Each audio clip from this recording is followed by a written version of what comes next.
All right, let's talk about something that is, well, it's just incredibly frustrating for so many people. You're doing what you're supposed to, you're taking your blood pressure pills, but the numbers are still high. So today we're going to dig into why that medication on its own sometimes just isn't winning the fight. Let's get right into it. So, you do everything you're told, right? You take that pill every single day without fail, just like the doctor ordered. But then you check your blood pressure and, the numbers are still stubbornly high. It can make you feel like, what am I doing wrong here? It's confusing, it's disheartening, and I want you to know, if this sounds like you are absolutely not alone in this. So, what's the deal? What is going on? Well, here's the thing. The answer we're going to unpack today, it might not be in that pill bottle at all.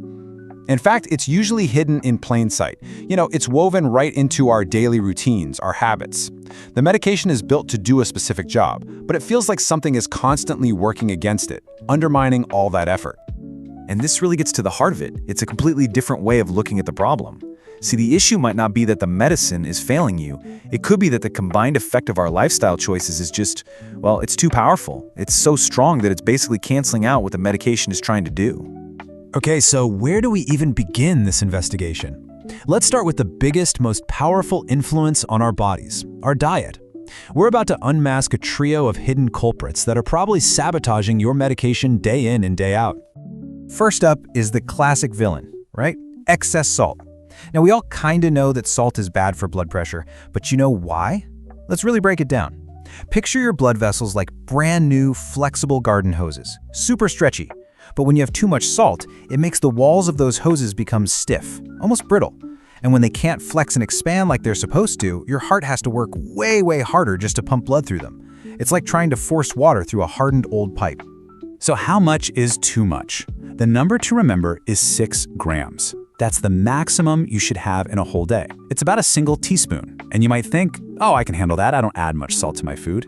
But, and this is the big but, the real danger is the salt you don't even see. It's hiding in almost everything that comes in a box or a can. Bread, soup, sauces, you name it.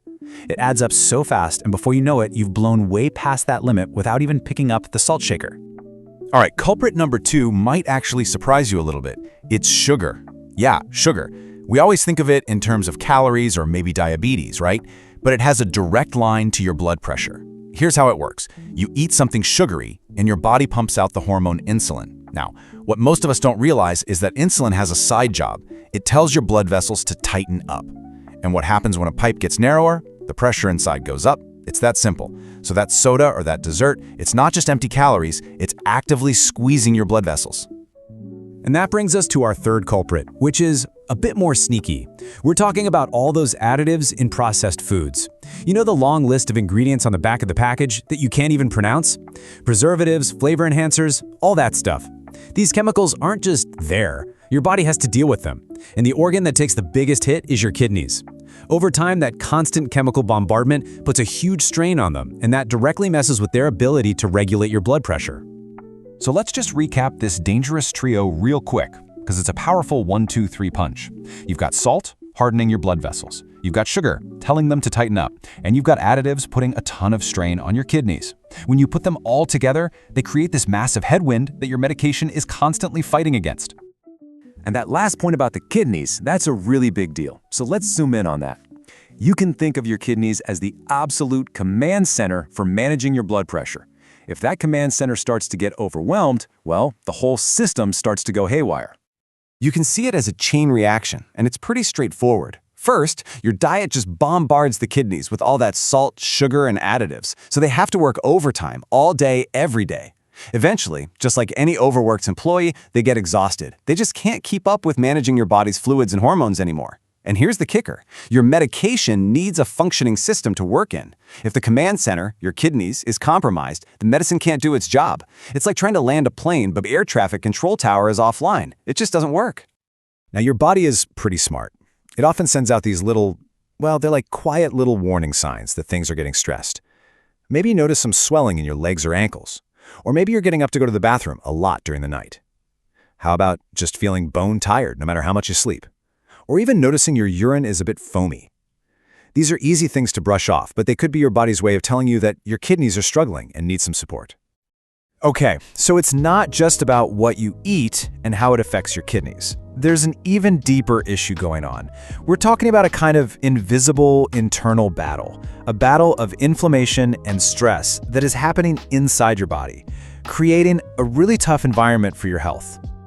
Let's talk about belly fat for a second. Most of us just think of it as, stored energy, something we want to get rid of. But it's so much more than that. This deep belly fat, it's called visceral fat, is actually active. It acts like its own little organ, and it's constantly pumping out these inflammatory chemicals into your blood.